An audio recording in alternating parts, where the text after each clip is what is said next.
"You are not allowed to be in the photos," my daughter-in-law Linda screamed at me in front of all the guests at my son's wedding.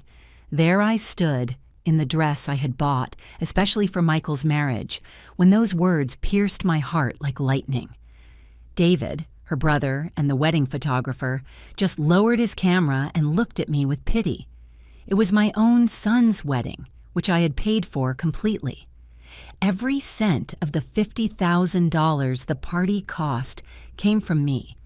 But there I was, being treated like an unwanted stranger at the celebration my sweat had financed. My name is Emily Harrison. I am 68 years old and I worked for 30 years as a nurse to give my son the best life possible. After my husband passed away 3 years ago, I sold our large family home and moved into a smaller apartment, using all the money from the sale to ensure Michael had the dream wedding Linda wanted so badly. I've always been the type who prefers to give rather than receive, who avoids fights, and who believes that family love overcomes any disagreement. But in that moment, seeing the other guests whispering and looking at me with pity, I realized that my generosity had become my greatest weakness. "Mom, please do not complicate things," Michael whispered in my ear, not looking me in the eyes. "Linda is nervous about the wedding, you understand." Understand? How could I understand that my own family would treat me like a nuisance on a day that should be a celebration? I looked around and saw my little granddaughter, Sarah, waving at me shyly from afar, before being quickly pulled away by Linda to the other side of the room. It was in that instant that I felt something break inside me. It was not just my heart, it was my infinite patience. But what they did not know was that this public humiliation had planted a seed that would grow in silence, and that everything was about to change forever.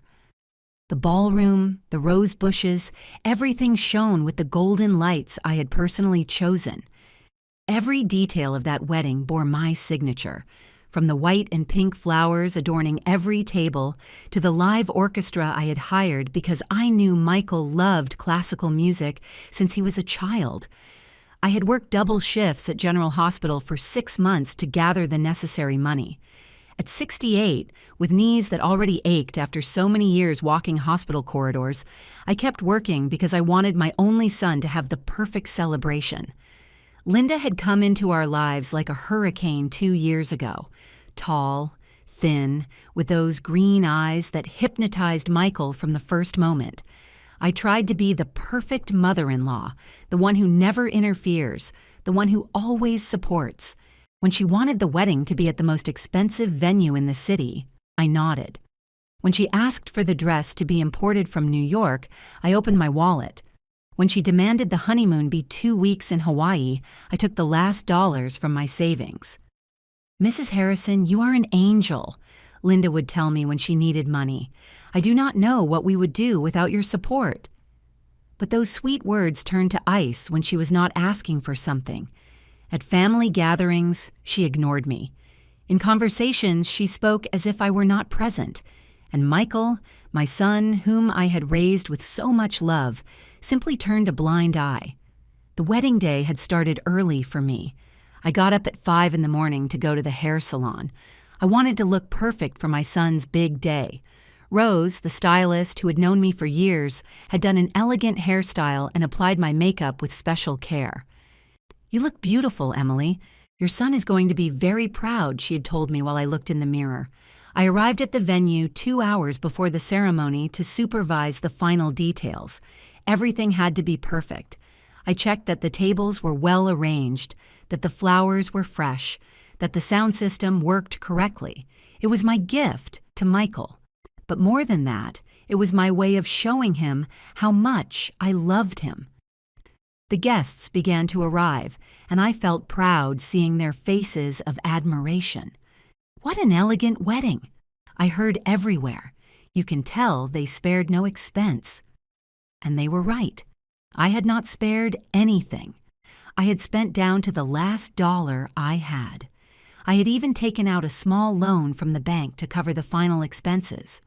Linda arrived like a princess, radiant in her white dress that cost more than I earned in 3 months. Her family surrounded her, taking photos constantly. I kept a respectful distance, waiting for my turn to congratulate the bride. But that turn never came. Michael looked handsome in his black tuxedo. When he was a boy, he always said his wedding would be the happiest day of his life, and that I would be by his side every moment. "Mom, you are going to be the guest of honor," he had promised me when he was 12.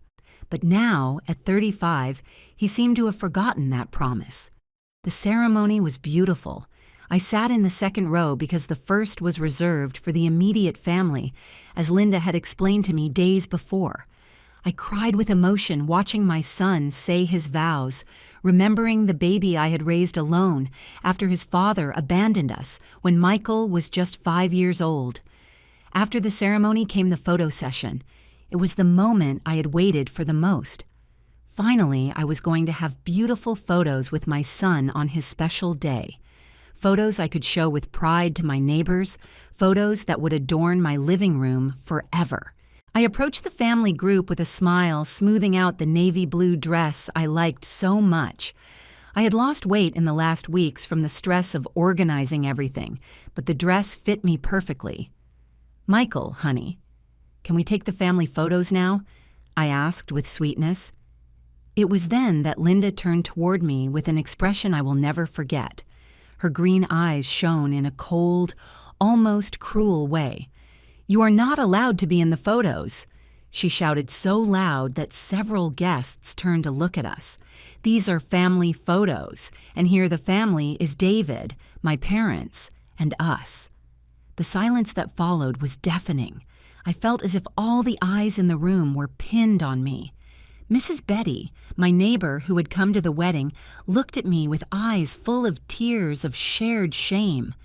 Mr. Ralph, Michael's godfather, looked down uncomfortably. "Linda, please." Michael tried to mediate, but his voice sounded weak, without conviction. "No, Michael, we already talked about this. Family photos are for direct family, period," Linda insisted, crossing her arms. I stood there, feeling small, humiliated, invisible. In the hall I had paid for, at the wedding I had financed, on my son's most important day, I had no place. It was as if all those years of sacrifice, all those nights working double shifts, all those dreams I put aside to give Michael a better life, meant nothing. David, the photographer and Linda's brother, looked at me with pity. "Mrs. Harrison, maybe later we can take some separate photos," he said in a low voice, trying to soften the situation. "No," I replied with a voice I barely recognized as mine. "That will not be necessary." I turned around and walked toward my table, feeling the gazes of all the guests burning my back.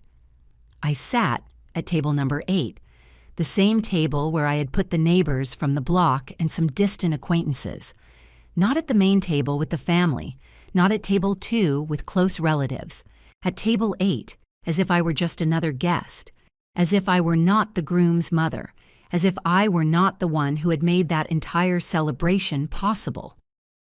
Mrs. Betty sat next to me and squeezed my hand. "Emily, honey, do not pay attention to them. The people who matter know who you are and what you have done for your son," she whispered in my ear. But her words, although full of affection, could not erase the humiliation I had just lived. During dinner, Michael approached my table only once. "Mom, is everything okay?" he asked me, but he was already turning to leave before I could answer. It was clear he had come out of obligation, not because he really cared how I felt. Linda did not direct a single glance at me all night. When they gave the thank you speeches, they mentioned her parents, her grandparents, her uncles, even the wedding planner. But me, who had paid for everything, they ignored completely. Little Sarah, my 8-year-old granddaughter, who was born from Linda's previous relationship, but whom Michael had adopted as his own, escaped from her table and came running toward me. "Grandma Emily, why are you sad?" she asked me with that innocence only children have. "I'm not sad, my love, just a little tired," I lied, hugging her tight. Sarah was the only light in that entire family that had turned so cold toward me. "Can I sit with you?" the girl asked. Before I could answer, Linda appeared like a storm. "Sarah, come here immediately. I already told you not to bother the lady," she shouted, pulling her by the arm. The lady. She had called me the lady. Not Grandma, not Emily, the lady, as if I were a stranger. "Mom, do not pull me," Sarah protested, but Linda was already dragging her back to her table. That was the last straw.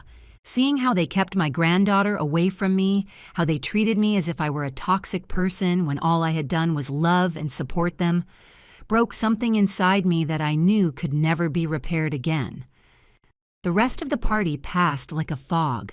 The music played, people danced, laughed, had fun. But I felt as if I were watching everything through a glass, present but absent at the same time. When the moment for the bride and groom's dance arrived, Michael invited Linda first, then her mother, then her grandmother. I waited for my turn, as we had practiced when he was a child, and we played music in our living room. "When I get married, Mom, you will be my first dance partner after my wife," he had promised me once, but my turn never came. The song ended and Michael went straight to dance with his friends, without even turning to see me. At 11 o'clock at night, I decided to leave. I could not stand another minute of that humiliation. I got up from my table, took my purse, and walked toward the exit without saying goodbye to anyone.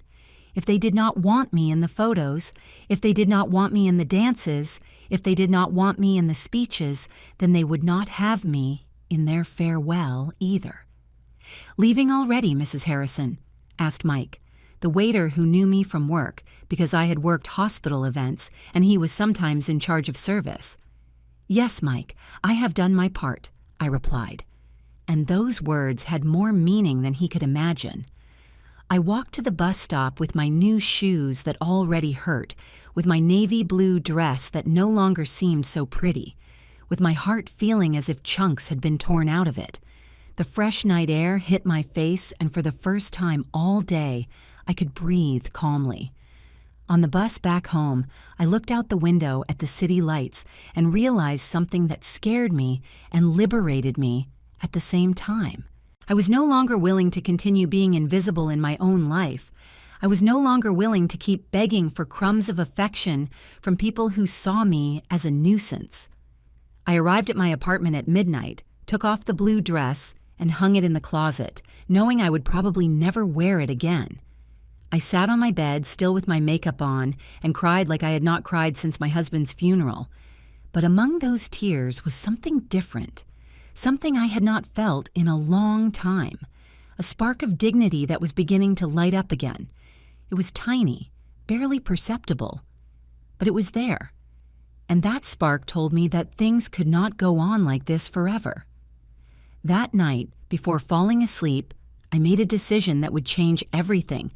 I was not going to keep living to please people who did not value me.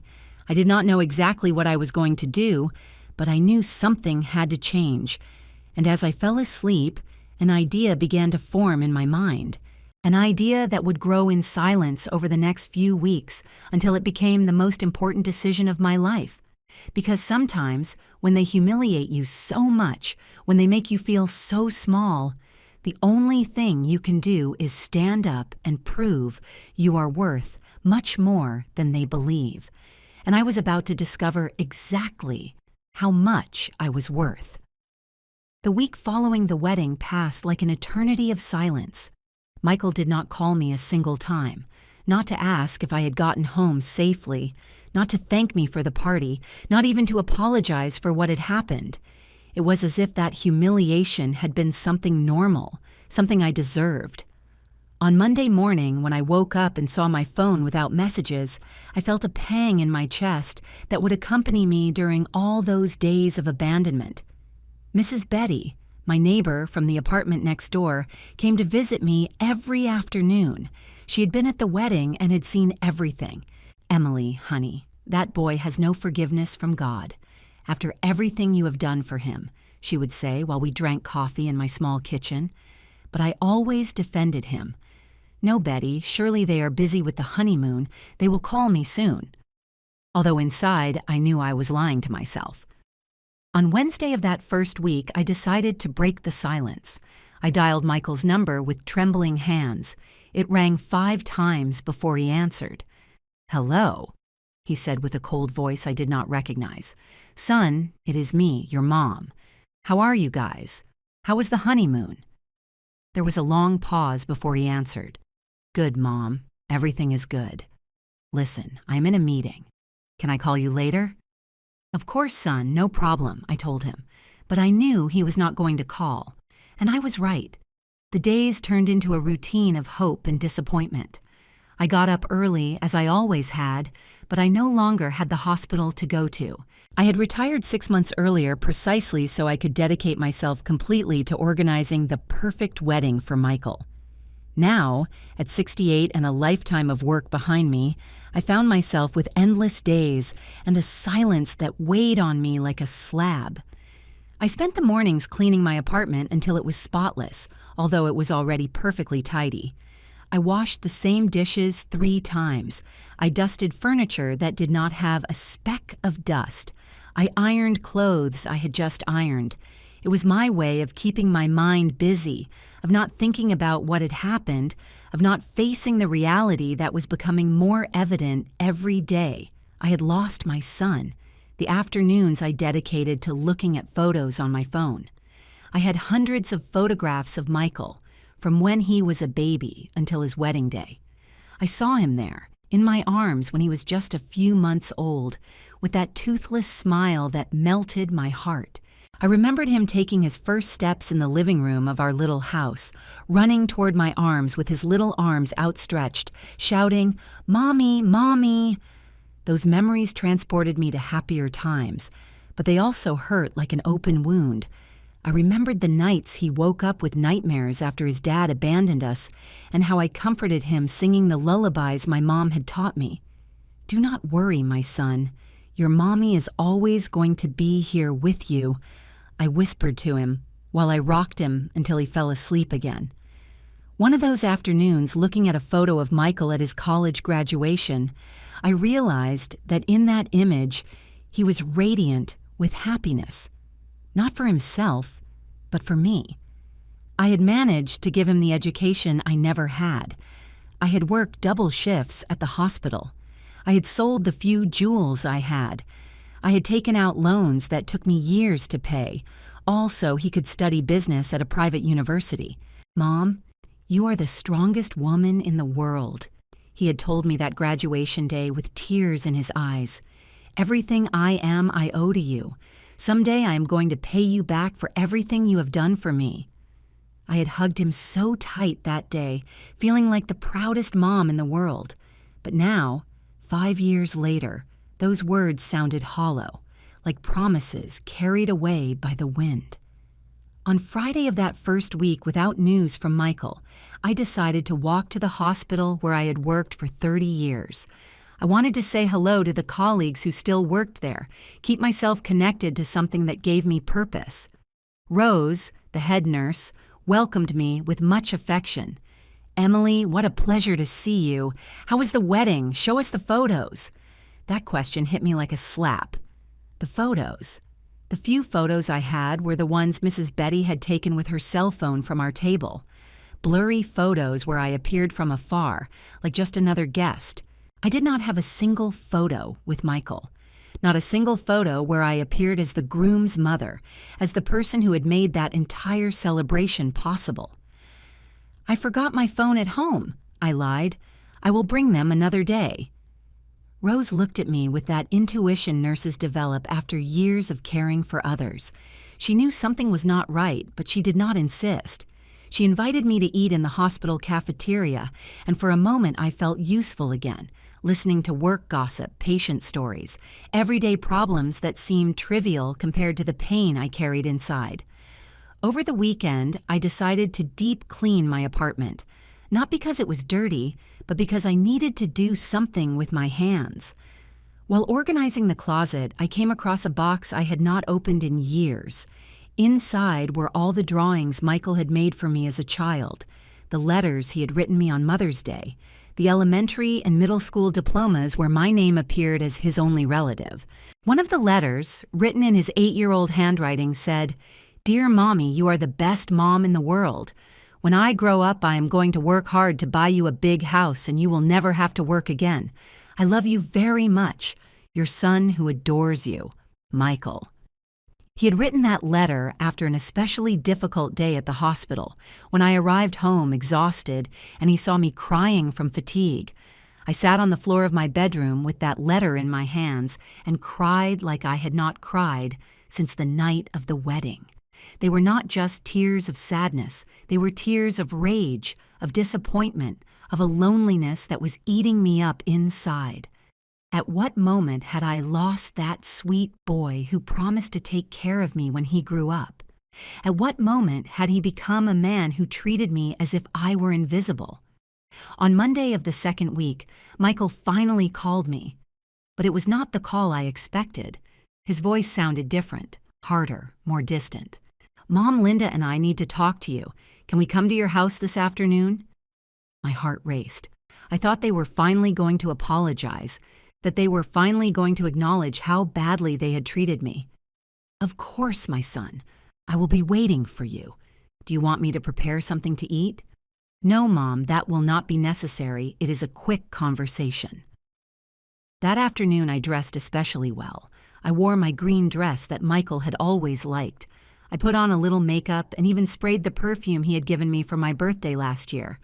I cleaned the house one more time, made coffee and bought cookies. I was nervous but hopeful. Maybe after all, my son had reflected and was coming to ask for forgiveness. They arrived at 5 in the afternoon sharp. Michael wore his work suit, serious and formal. Linda wore a black dress that made her look older, more severe. They did not greet me with a kiss, barely a dry and distant "good afternoon." They sat in my living room as if they were uncomfortable visitors, not family. "Mom, we came to talk about something important," Michael began, without even accepting the coffee I had offered. "Linda and I have been thinking about our future, about the family we want to form." I nodded, smiling, thinking they were going to tell me about plans to give me grandchildren. But what followed was like a bucket of cold water. "We believe it would be convenient for you to sell this apartment and come live with us," Linda said with that fake smile I had already learned to recognize. "After all, a person of your age does not need so much independence, and we could take care of you better." But I heard between the lines what they were really saying. They wanted my money. "Besides," Michael continued, avoiding my gaze, "the money from the sale would be very useful to us right now. We are thinking of buying a bigger house, and with what you get from your apartment, we could make the down payment." There was the truth. They were not coming to apologize. They were not coming to admit their mistake. They were coming to ask me to give them more money, to sacrifice what little independence I had left to finance their dreams. "But son," I told them, trying to keep calm, "this apartment is the only thing I have left. My memories are here, my things, my life." Linda sighed with impatience. "Emily, understand that you are no longer at an age to live alone. We will take care of you. We will give you a little room in the new house. You will be very comfortable." A little room. They were offering me a little room in the house I was going to finance with the sale of my apartment, as if I were a maid, as if I were a burden that had to be accommodated in some corner. "Plus," Linda added, "imagine how nice it would be to have Grandma there to take care of the children when they start arriving." There was the real plan. Not only did they want my money and my apartment, they also wanted me to be their free nanny, to sell my home to finance theirs, and on top of that, work for free, taking care of the children that would come, all in exchange for a little room and the crumbs of affection they wanted to give me. "We need an answer soon, Mom," Michael said, checking his watch as if he were in a hurry to leave. "We want to start looking at houses next week." It was incredible. They were not asking me, they were pressuring me.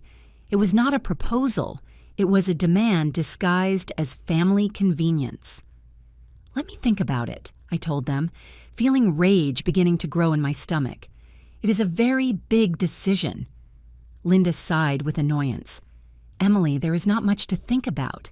It is the most convenient thing for everyone. You can no longer live alone. We need a bigger house. It is perfect." They left after half an hour, without drinking the coffee, without eating the cookies, without asking me how I had been, without apologizing for the wedding, without showing even a shred of genuine affection. Michael gave me a kiss on the forehead as cold as if it were a social obligation. Linda barely shook my hand. "Think about it well, Emily. It is the best option for everyone." After they left, I sat in my living room for hours. The rage I had felt during their visit turned into a deep sadness that hurt down to my bones. Was that how they saw me? Like an old woman who was no longer good for anything more than being a source of money and free labor? Did all my love, all my sacrifices reduce to this? That night, I could not sleep. I stayed awake thinking about all the times I had put Michael's needs before mine. I remembered when he was 15 and wanted to go on a trip with his school friends. I did not have the money, but I worked extra shifts for 2 months to be able to give it to him. I remembered when he wanted to buy his first computer, and I sold my gold chain, the only valuable jewelry I had, to buy it for him. I remembered all the girlfriends he had before Linda, and how I always tried to be the perfect mother-in-law with each one. I cooked their favorite dishes when they came to the house. I bought them little gifts on their birthdays. I treated them as if they were my own daughters. But none of them lasted, and every time Michael broke up with someone, I was the one who consoled him, who listened to him cry, who encouraged him to move on. When he met Linda, I did the same. I tried to love her, to accept her, to make her feel welcome in our family. But from the beginning, I felt there was something different about her, something cold and calculating that made me nervous. The way she looked at my apartment when she came to visit, as if she were evaluating the value of my things. The way she talked about the future, always including plans that required money I would have to provide. And Michael had changed since he was with her. Before, he called me every day, stopped by to see me on weekends, told me about his work, his dreams, his worries. But little by little, the calls became spaced out. The visits became less frequent. The conversations became more superficial. The next morning, I woke up with a clarity that surprised me. While drinking my coffee at my small kitchen table, looking out the window toward the building's courtyard where a bougainvillea tree grew, that I had watched bloom during the 5 years I had lived there, I realized something important. I was not willing to sacrifice what little I had left for people who saw me as a means to get what they wanted. That Wednesday, Michael called me again. This time, he did not ask how I was. He went straight to the point. "Mom, have you thought about what we talked about? Linda and I saw a house we liked a lot, but we need to know how much you are going to get for your apartment to know if we can afford it." It was incredible. He did not ask if I wanted to sell. He asked how much I was going to get for the sale as if it were already a decided fact. "Michael," I told him with a calm that surprised even me, "I am not going to sell my apartment." The silence on the other end of the line was long. "What did you say, Mom?" "That I am not going to sell. This is my home and I am going to stay here." His response broke my heart. "But Mom, you promised us you were going to help. We already made plans based on that." Promise. He spoke to me of promises when he had broken every one he had made to me since he was a child. "I never promised anything, Michael. You guys came here and told me what I had to do, but you never asked me what I wanted." His voice hardened.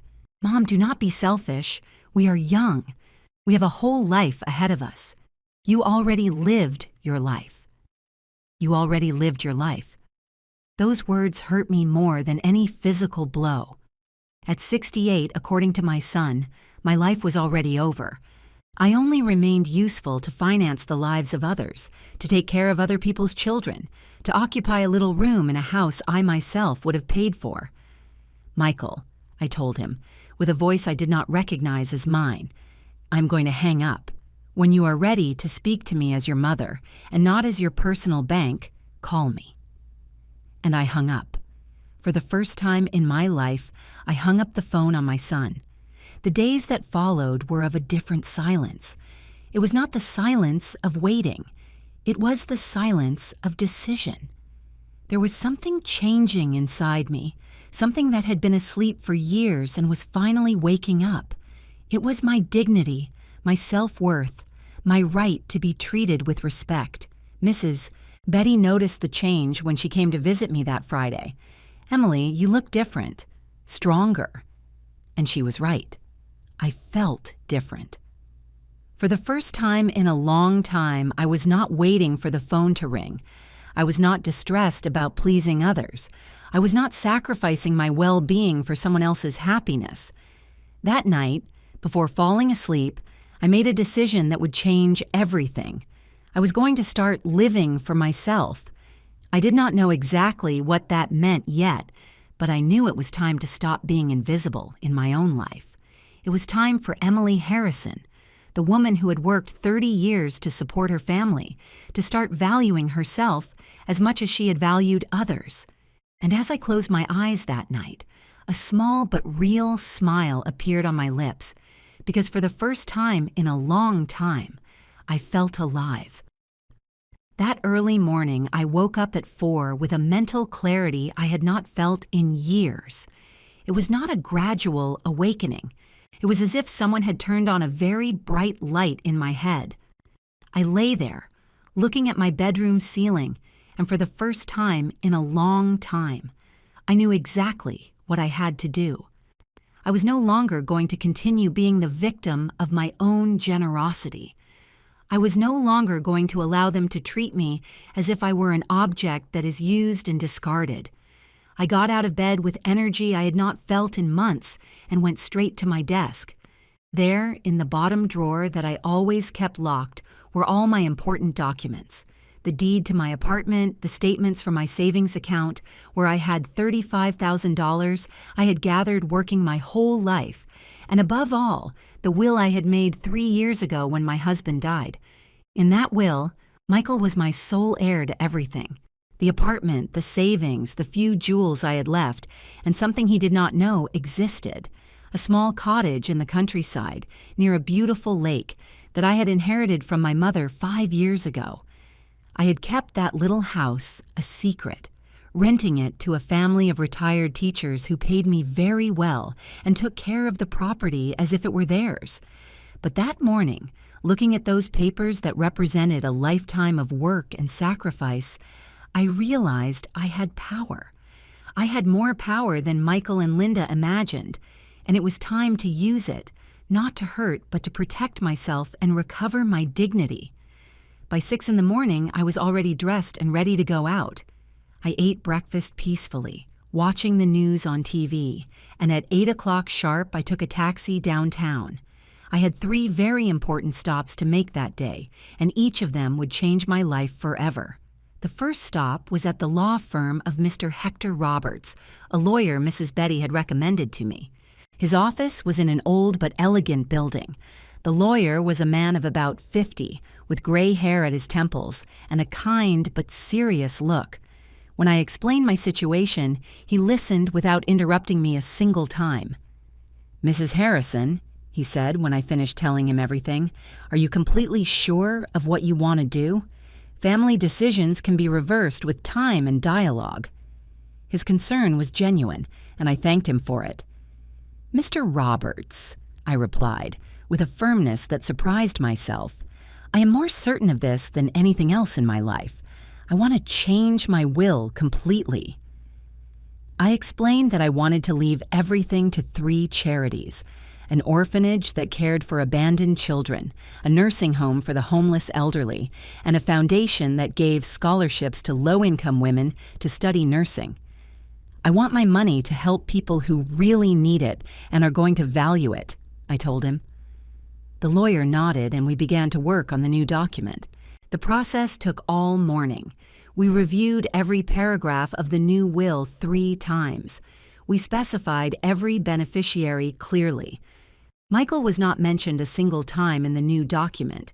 It was as if I had decided to be born again, without the burden of an ungrateful son who saw me only as a source of money. "Mrs. Harrison," the lawyer told me while I signed the last papers, "this will is registered today. If anything were to happen to you, your wishes will be carried out to the letter." I thanked him for his professionalism and discretion. It was the first step of my new life. The second stop was the bank. I needed to make several important changes to my accounts. First, I canceled the joint account I had with Michael.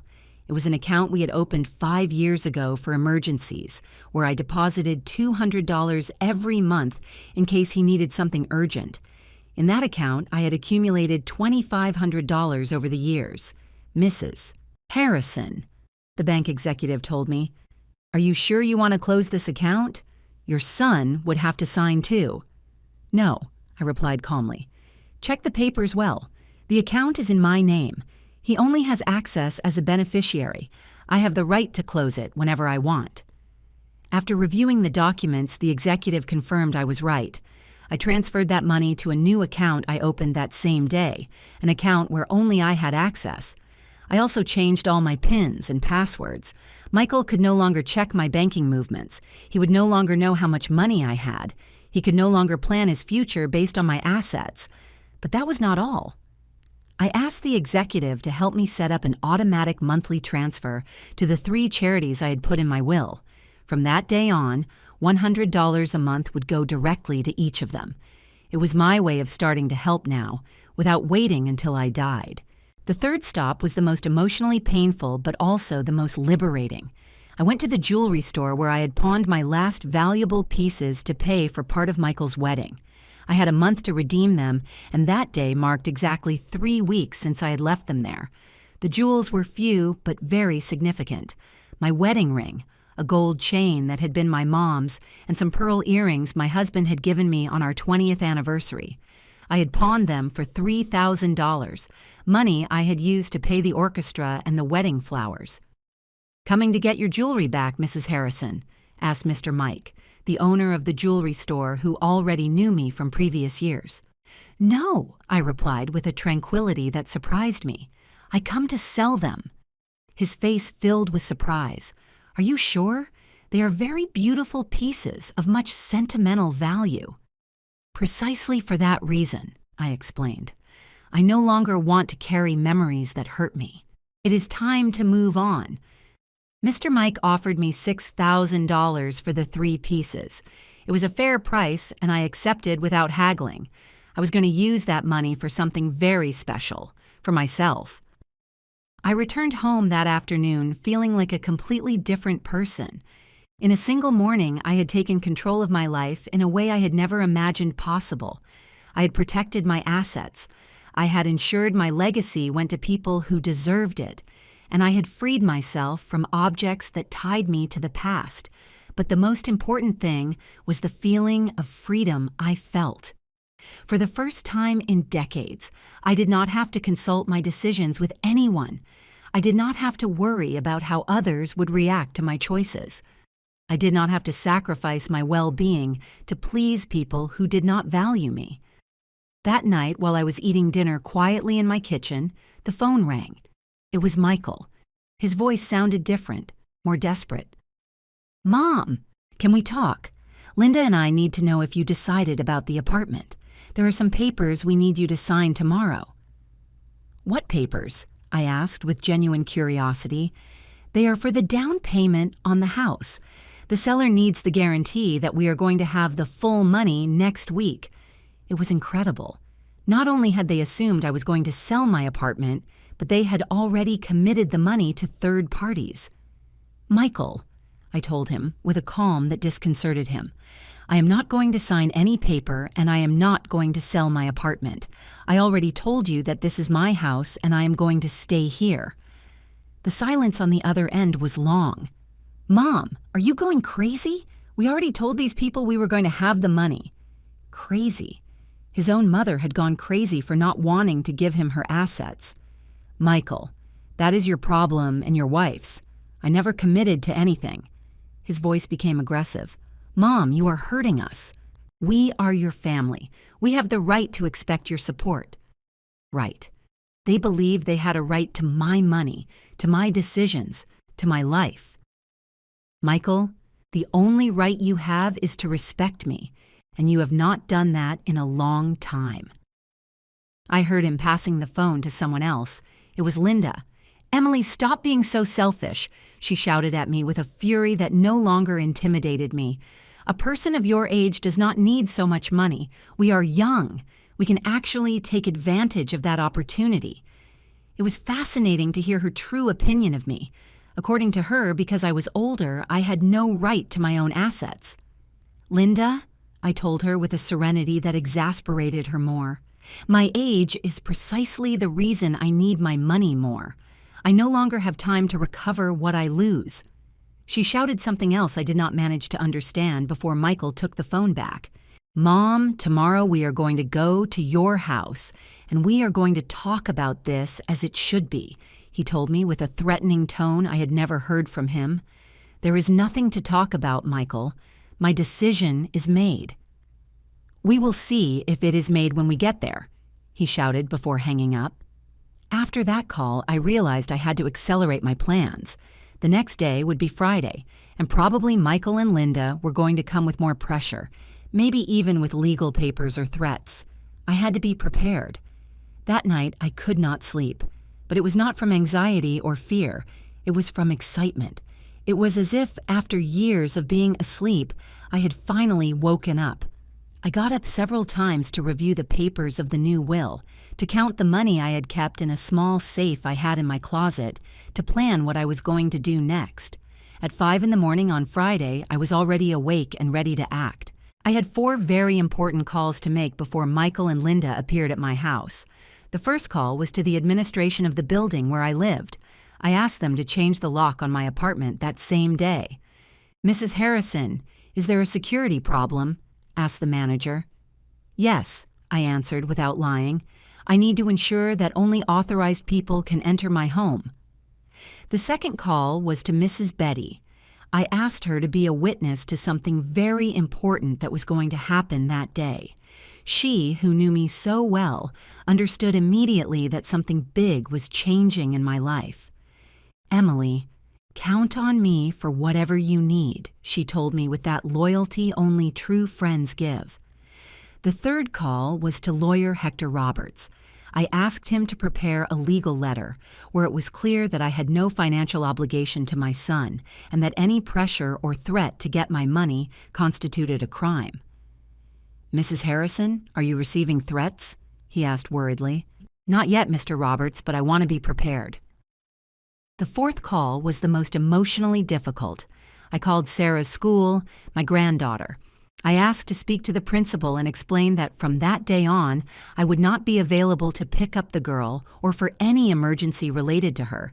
It was painful to separate myself from the only innocent person in that entire family, but I knew it was necessary to protect myself. At 9 a.m, the locksmith was already changing my lock. At 10, Mrs. Betty was in my living room drinking coffee and waiting for events to unfold. At 11, Mr. Roberts handed me the legal letter I had asked for. At 12, I was ready for whatever came. Michael and Linda arrived at 1 p.m. as they had threatened.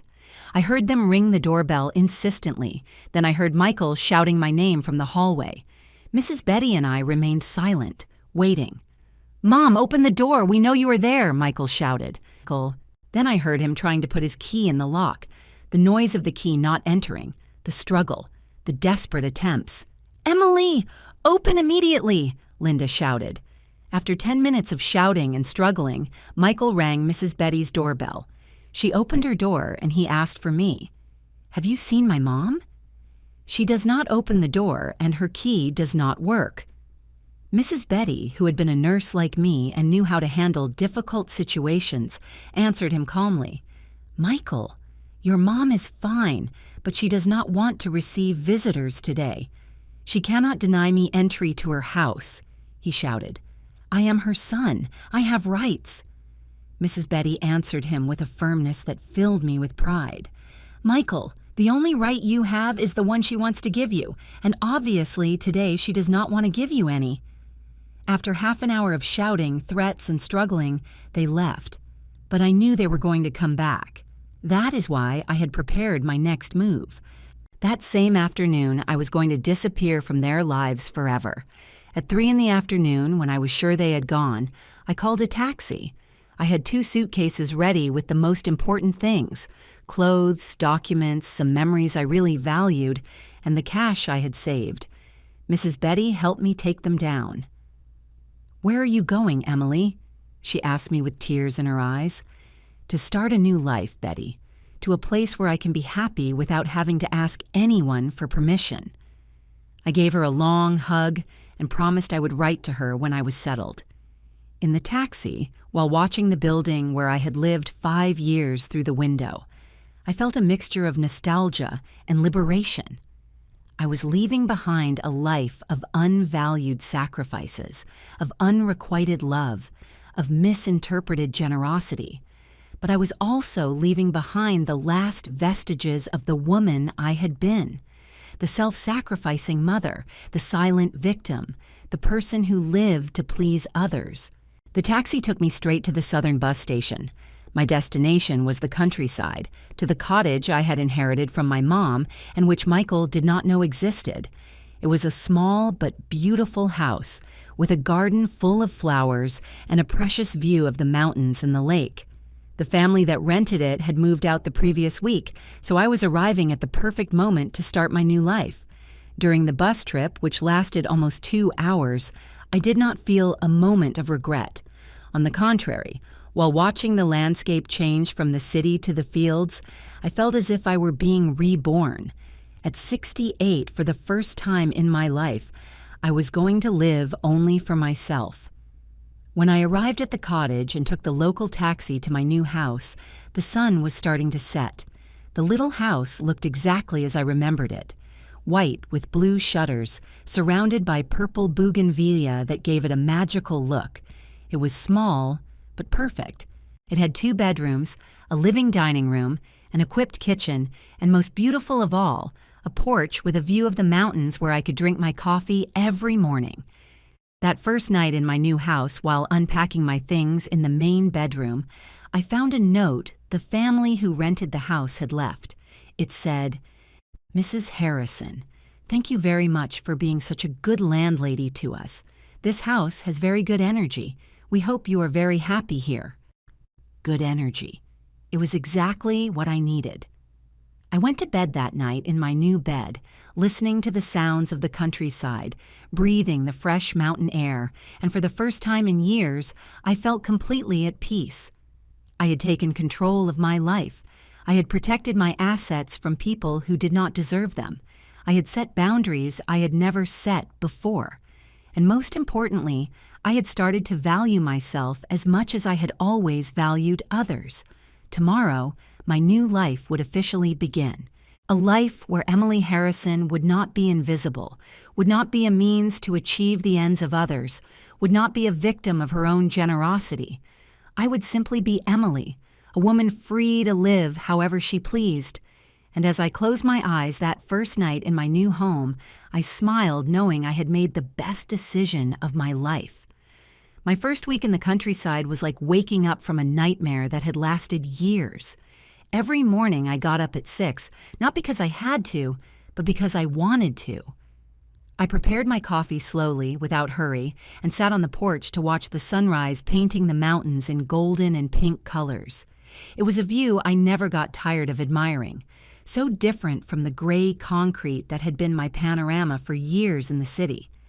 My mom's house was perfect for starting a new life. Small but cozy, with 2 bedrooms, a spacious kitchen with windows overlooking the garden, and that wonderful porch that had become my favorite place in the world. The garden had purple bougainvillea, roses, a small lemon tree, and some pots with herbs the previous family had left, and which I began to care for with affection. The neighbors were kind but respectful. Mrs. Hope, a 75-year-old lady who lived in the house next door, was the first to come and introduce herself. "What a joy that someone lives in Mrs. Soledad's house again," she told me, referring to my mom. She always spoke with so much affection about her daughter, Emily. It was comforting to know my mom had spoken of me with pride to her neighbors, something my own son had never done. Mr. Ralph, who lived on the corner and had a flower stall at the market, gifted me a bouquet of red carnations on the second day. "To adorn your new house, Mrs. Harrison. Flowers always bring good luck." It was incredible how strangers treated me with more consideration and affection than my own family. I spent the mornings fixing up the house, not because it was dirty, but because I wanted it to feel like mine. I moved some furniture. I hung my few photographs on the walls. I organized my clothes in the master bedroom closet. It was the first time in my life I could decorate a space completely to my taste, without having to consult anyone, without having to consider the preferences of others. I dedicated the afternoons to walking through the town center. It was a beautiful town, full of history, with cobblestone streets and colonial buildings. I signed up at the municipal library. I bought plants for the garden. I explored the market where I found fruits and vegetables fresher and cheaper than in the city. It was as if I had discovered a new world, a world where I could exist without having to justify every decision. But the peace did not last long. On Friday of my first week at the cottage, while watering the plants in the garden, I heard someone knocking on the gate insistently. At first, I thought it was some street vendor, but the knocks became stronger and more desperate. "Emily, we know you are there.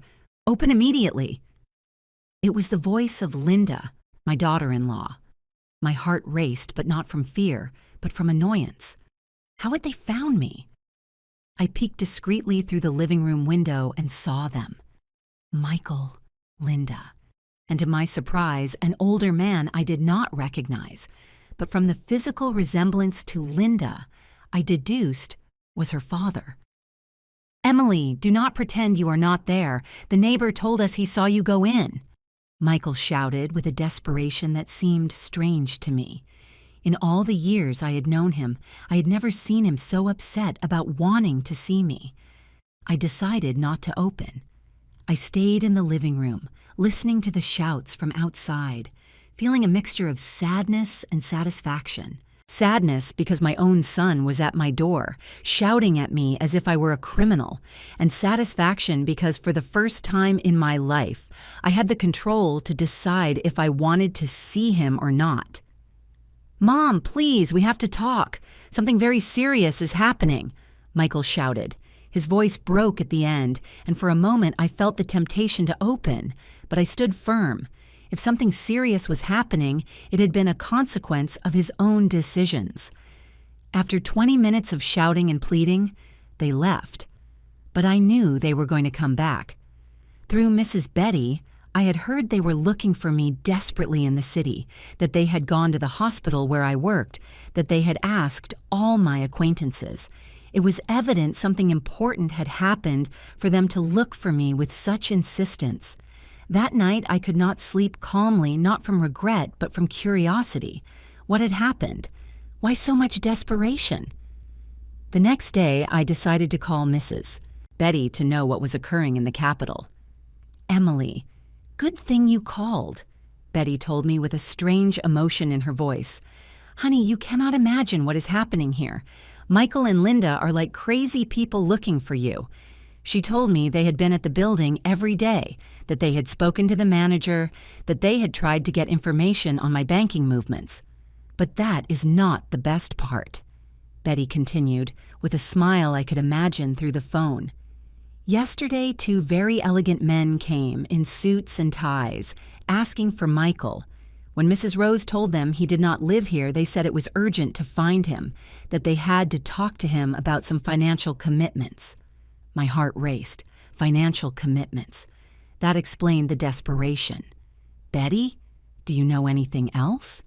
"Only that Linda arrived crying on Wednesday saying they needed to find you urgently, that there were things to fix, and that Michael looked very pale, very nervous." After hanging up with Betty, I kept thinking. It was obvious Michael and Linda had screwed up financially. Probably they had taken that house as a fact without having the money secured. And now, when they could no longer use my assets as backing, they had realized the gravity of their situation. That afternoon, while drinking my coffee on the porch, watching the mountains, I felt something I had never experienced before. Satisfaction for not being the savior of others. During years, every problem of Michael's had automatically been my problem. Every debt of his became my responsibility. Every dream of his required my sacrifice. But now, for the first time, his problems were only his. On Sunday, they returned. This time, they came with Sarah, my granddaughter. That was a dirty move that hurt me more than I wanted to admit. I heard her crying on the other side of the gate. "Grandma Emily, it is me, Sarah. Please open. I miss you so much." That time, I almost gave in. The girl's crying broke my heart. But then I heard Linda whisper to the little one, "Cry louder, Sarah. Tell her you miss her, that you want to see her." It was cruel manipulation, using an innocent child to emotionally blackmail me. "Emily!" shouted the older man who had come with them. "I am David Oliver, Linda's father. We need to talk urgently. It is about the future of the family, about Sarah." From the window, I saw how Michael held the crying girl, how Linda looked desperate and disheveled, very different from the arrogant and controlling woman I knew. Linda's dad looked serious and worried. It was evident the situation was grave, but I did not open. Instead, I waited for them to leave and called Mrs. Betty again. "Betty, I need you to find out exactly what is happening. Talk to Mrs. Rose, to Mr. Patrick on the first floor, to whoever you can. I need to know the truth before making any decision." Betty was a born investigator. The next day, she called me with complete information. "Emily, things are very ugly. It seems Michael and Linda not only committed to the house, but they asked for several loans using your apartment as a guarantee. They told the banks that you were going to sell and that they had your authorization." My blood froze. How could they do that without my signature? "Apparently, they forged some documents," Betty explained. "They used copies of your ID and the apartment deeds to process credit pre-authorizations. The banks already realized the fraud and are demanding immediate payment, or they are going to proceed legally." The magnitude of what they had done left me speechless. Not only had they lied to me and manipulated me, but they had committed crimes using my identity. "Betty, do you know how much money we are talking about?"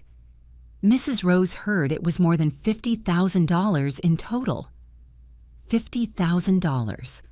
Almost double what I had in my savings account. If I had stayed in the city, if I had given in to their pressures, I probably would have lost not only my apartment, but I would have remained in debt for life. That night, sitting on my porch under the stars, I realized something very important. My intuition had saved me. Something in my subconscious had known that Michael and Linda were capable of going to those extremes, and that is why I had acted so decisively to protect myself. On Wednesday of the second week, I received an unexpected visit. It was lawyer Hector Roberts, my lawyer from the city. He had driven all the way to the countryside to see me personally.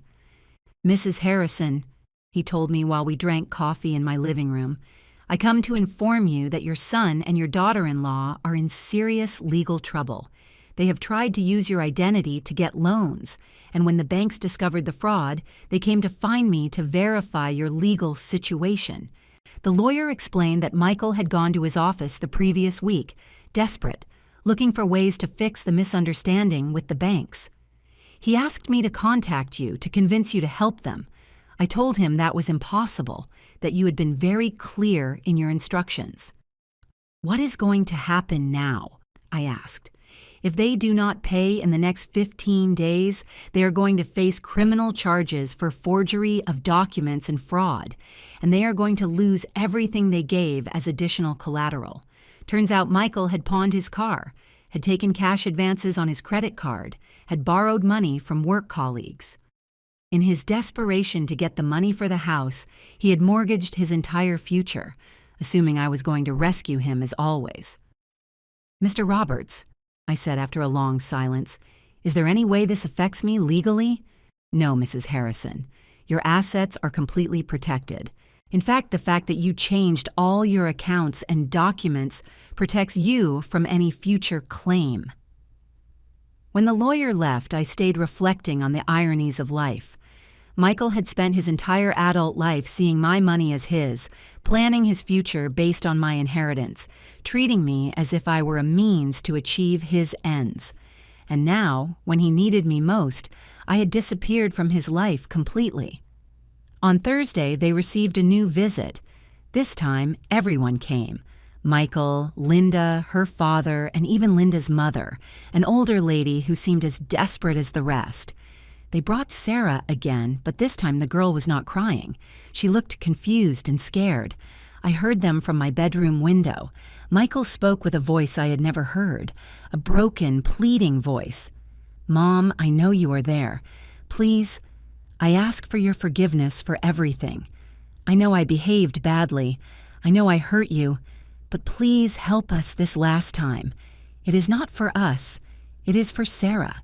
The girl is not to blame for our mistakes." Linda also spoke, and to my surprise, her tone was completely different from the one she had always used with me. "Emily, I apologize for everything I did to you. I know I treated you badly. I know I was unfair. But please, for the love you have for Michael, help us get out of this." Linda's father took the floor. "Mrs. Harrison, I understand your annoyance. My daughter told me some things they did, and it is not right. But these kids can go to jail if they do not resolve this soon. You are a woman of good heart. You cannot allow that to happen." It was incredible. Now that they needed my help, everyone acknowledged they had treated me badly. Now that their future depended on my generosity, everyone remembered what a good person I was. But when they humiliated me at the wedding, when they demanded I sell my house, when they treated me as if I were invisible, no one thought of my good heart. After almost an hour of pleading, Michael shouted with desperation, "Mom, I know you are listening to me. I promise you that if you help us this time, never again will we disrespect you. We are going to change. We are going to be the family you deserve." Promises. The same promises I had heard for years, the same words I had heard every time they needed something. But when they had what they wanted, the promises were forgotten and everything went back to being the same. That night, after they left, I made the most difficult decision of my new life. I called Lawyer Roberts and asked him to prepare a letter addressed to Michael. In that letter, I wrote my final response. "Michael, I have received your message and your family's. I understand you are in trouble, but those problems are a consequence of decisions you took without consulting me, using my name, without my authorization, assuming my money was yours. For years, I was your financial lifesaver. Every time you had problems, I appeared with money. Every time you wanted something, I sacrificed something of mine to give it to you. But also, for years, you treated me as if I were invisible, as if my only function was to finance your life. The humiliation I lived at your wedding was the last straw. Being expelled from the photos of the event I paid for completely was the moment I realized I could no longer continue being your victim. I am not going to help you this time, nor ever again. My money now has a different destination. It is going to go to people who really need it and are going to value it. You have had your whole life to show me you love and respect me, but you only look for me when you need money. That is not love. It is convenience. I hope this experience teaches you and Linda that actions have consequences and that you cannot live assuming others are going to rescue you from your mistakes. Emily Harrison. The lawyer delivered the letter personally on Friday. Betty told me Michael started crying in the building hallway after reading it, that Linda had to almost carry him to the car. But I did not feel pity. I felt relief. I had officially closed that chapter of my life where I was the self-sacrificing mother who gave everything and received nothing in return. The following week, I learned through Betty that Michael and Linda had to sell the car, pawn everything of value they had, and that Linda's parents had mortgaged their house to help them pay part of the debts, but that it was still not enough, and they were probably going to face legal proceedings. I also learned Michael had lost his job. Apparently, when his colleagues found out he had borrowed money for a fraud, the company decided to fire him to protect its reputation. "Emily," Betty told me over the phone, "Michael looks very bad. He is very skinny, very pale. Linda, too. Sarah is living temporarily with her paternal grandparents because Michael and Linda had to leave the apartment they were renting. It was sad to hear that, especially about Sarah. The girl was innocent and did not deserve to suffer for the mistakes of adults, but I also realized that if I had continued rescuing them, they would never have learned the lesson. They would have always continued assuming they could make irresponsible decisions because I would be there to save them. A month after moving to the countryside, I had found my perfect rhythm of life. I got up early to see the sunrise, ate breakfast peacefully, took care of my garden, read in the afternoons, cooked what I liked, went to bed early, listening to the silence of the night. On weekends, I explored nearby towns. I had enough money to travel, to buy what I wanted, to enjoy small luxuries I had never allowed myself when all my money went to Michael's emergencies. Mrs. Hope, my neighbor, had become a dear friend. We drank coffee together on Tuesdays and Thursdays, exchanged recipes. She told me stories about the town. Mr. Ralph gave me flowers every week and had taught me to care for plants I had never owned. For the first time in my life, I had a routine that made me happy. Friendships that valued my company without expecting anything in return, and peace of mind I did not know was possible. Michael never came to look for me again. I suppose he finally understood he had lost forever the mother who saved him from everything, and I had won forever the life I deserved. A life where Emily Harrison was the most important thing in Emily Harrison's life. While I write this, sitting on my porch, watching the sunset paint the mountains orange, I can say with certainty that I made the right decision. Sometimes, the greatest love you can give is the one you refuse to give when it is no longer valued. And here, in my house in the countryside, surrounded by the beauty I always deserved, I finally learned the most important lesson of my life. No one can treat you like you are invisible if you do not allow it. 6 months after moving to the countryside, I received a call I did not expect. It was Mrs. Betty, but her voice sounded different, more serious. "Emily, I need to tell you something important," she said after the usual greetings. "Michael came to the building yesterday. He looks very bad, very haggard. He asked for you again." My heart raced slightly, not from hope, but from curiosity. What did he want? "He did not come to ask for money this time," Betty continued. "He just wanted to know if you were okay, if you had what you needed. He looked truly repentant, Emily, very repentant." During these months, I had heard through Betty how Michael and Linda's situation had developed. The legal proceedings had ended with a suspended sentence in exchange for community service, and the obligation to pay the debts and installments over 5 years. Michael had gotten a job at a supermarket with a salary much lower than he had before. Linda worked cleaning houses. They lived in a rented room in a working-class neighborhood. Sarah had returned with them, but only on weekends. During the week, she still lived with her paternal grandparents so she could attend a good school. It was a situation that hurt them, but one they had accepted for the girl's sake. "Betty," I asked her after thinking about her words, "do you believe his repentance is real?" "Emily, in 30 years of knowing you and 15 of knowing him, I had never seen him like this. He did not seem like the arrogant Michael from before. He seemed broken, but also as if he had learned something." That night, sitting on my porch like every night, I reflected on that conversation. During these 6 months, I had built a beautiful life. I had a routine that filled me with peace. Waking up with the birds singing, eating breakfast, watching the mountains, caring for my garden which now bloomed with precious colors, reading in the afternoons, cooking new recipes I had learned from Mrs. Hope.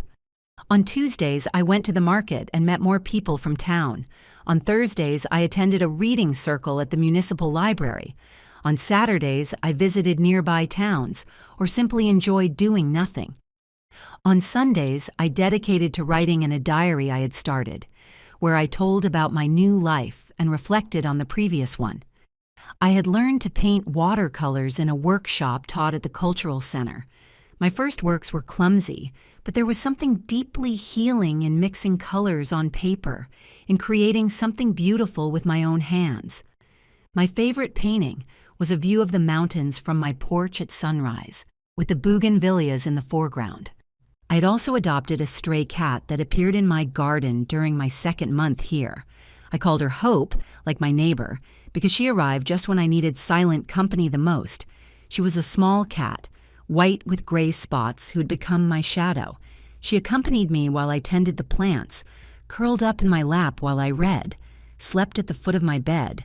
Financially, I was better than ever.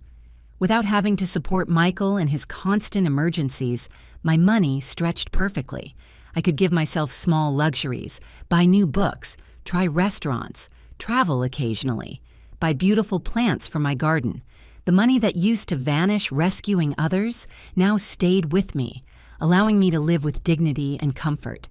But more important than financial stability was the emotional peace I had found. I no longer lived with the phone in my hand, waiting for urgent calls. I no longer woke up worried about other people's problems. I no longer sacrificed my tastes and needs to please people who did not value my sacrifices. A week after Betty's call, while watering the plants in the morning, I heard someone knock gently on the gate. They were not the desperate knocks from before, but a respectful, almost shy knock. I peeked out the window and saw Michael, but I did not recognize the man standing there. He was much thinner, wearing simple and clean clothes, but clearly used. His posture was different, less arrogant, more humble. He held a small bouquet of wildflowers in his hands. "Mom," he said with a soft voice when he saw me in the window, "I know you do not want to see me. I just come to ask for your forgiveness and leave you this." He lifted the bouquet of flowers. "They are from Sarah. She cut them from her grandparents' garden for you." I stayed in the window observing him. He did not look like the manipulative Michael from before. He looked like someone who had truly suffered the consequences of his acts and had learned from them. "I do not come to ask you for anything," he continued, "just to tell you that you were right about everything, that I was a bad son, that I did not value what you did for me, that I treated you as if it were my obligation to rescue me always." He looked down before continuing, "Linda and I are paying the consequences for what we did, and that is okay, it is fair. But what hurts me most is knowing I hurt you, that after a whole life of sacrificing yourself for me, I paid you back with humiliations." His words sounded sincere, but they did not move me to open the gate. For years I had heard similar apologies, promising changes that never arrived. "Mom," he said finally, "I just want you to know I am learning to be a better person. I work honestly, I take care of Sarah the best I can. I treat Linda well. I no longer live hoping someone else solves my problems." He left the flowers on the ground next to the gate. "I hope you are very happy, Mom. You deserve it more than anyone in this world." He left without insisting, without shouting, without trying to manipulate me. He simply left. I waited half an hour before going out to pick up the flowers. Among the stems was a letter written in Sarah's childish handwriting. "Grandma Emily, I miss you a lot. Daddy tells me you are okay, and that is the important thing. I hope you are very happy. I love you." That afternoon, while arranging the wildflowers in a vase in the living room, I reflected on what I had seen and heard. It was possible Michael had really learned the lesson. It was possible suffering had made him grow as a person. But it was also possible it was just another desperate performance. The difference was that it no longer mattered. It was no longer my responsibility to determine if his apologies were sincere or not. It was no longer my job to save him from the consequences of his decisions. I no longer had to live my life based on his emotional or financial needs. I had built a new life where I was the priority, where my decisions were based on what was best for me, where I could love without sacrificing myself, where I could be generous without being a victim, where I could exist without having to justify my worth. 2 months later, I received another letter from Sarah, this time sent by mail. She told me about school, about her new friends, about how Dad had learned to braid her hair, and Mom taught her to cook. At the end it said, "Grandma, Daddy says that when I am a big and responsible girl, we can come visit you if you want, but only if you want." That night, writing in my diary, I realized something important. I had won something more valuable than an apology or a reconciliation. I had won respect. Michael was finally treating me like a person with the right to decide about her own life, not like a resource he could freely dispose of. Did this mean someday we could rebuild a relationship? Maybe. But it would be a different relationship, where I was not the eternally available savior, but an independent person who chose freely how much and how she wanted to give. While I write these last lines, with Hope the cat purring in my lap and the beautiful silence of the night surrounding me, I can say I found something I never knew I was looking for: the peace of living for myself. At 68, I discovered it is never too late to choose one's own happiness over the comfort of others. It is never too late to set healthy boundaries. It is never too late to say no without feeling guilt. Here, in my house in the countryside, surrounded by the beauty I chose and the tranquility I built, I learned the most valuable lesson of my life. Sometimes the greatest act of self-love is the silence you decide to keep. We are curious to know how far this story reached. Where are you watching from? Comment below.